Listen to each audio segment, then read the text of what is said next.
آپ کی پچھلے کچھ دنوں میں محب صاحب سے بھی ملاقات ہوئی، کونسل جنرل جو ہیں وہ ان پشاور فرام افغانستان. ہم نے پچھلے 2 بڑے اٹیکس میں، بنو والے میں اور وزیرستان والے میں، انٹیلیجنس بیسڈ آپریشنز میں جو ہیں وہ ڈیڈ باڈیز واپس کی ہیں، افغانس کی آفیشلی واپس کی ہیں.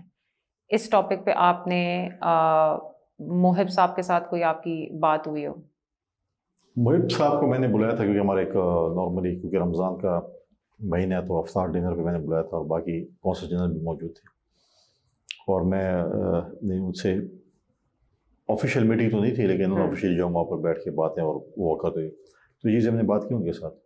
یہ بات بھی کی، ٹیررزم کے حوالے سے بات بھی ہوئی کہ یہ چیزیں ہیں، آپ کی سرزمین جو استعمال ہو رہی ہے پاکستان کے خلاف، اس کے اوپر آپ کو سنجیدگی سے دیکھنا پڑے گا، سنجیدگی سے اس پہ غور کرنا پڑے گا کہ آپ اپنی جو ہے اس کو چیزوں کو وہاں پر روکیں.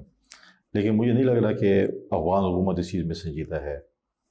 اب دیکھتے ہیں کہ اس کے اوپر ہم کیا کرتے ہیں. لیکن وہ کافی دفعہ، چاہے میں تو ابھی ریسنٹلی سے ان آفیشیلی مطلب افطار پہ ملا ہوں، لیکن ہمارے فورن آفس، ہمارے مختلف ڈیلیگیشن چیزیں، لوگ مطلب ان کو کافی دفعہ ان کو بتایا گیا کہ آپ کی سرزمین جو ہے وہ استعمال ہو رہی ہے پاکستان کے خلاف، تو اس کو آپ ٹھیک کریں.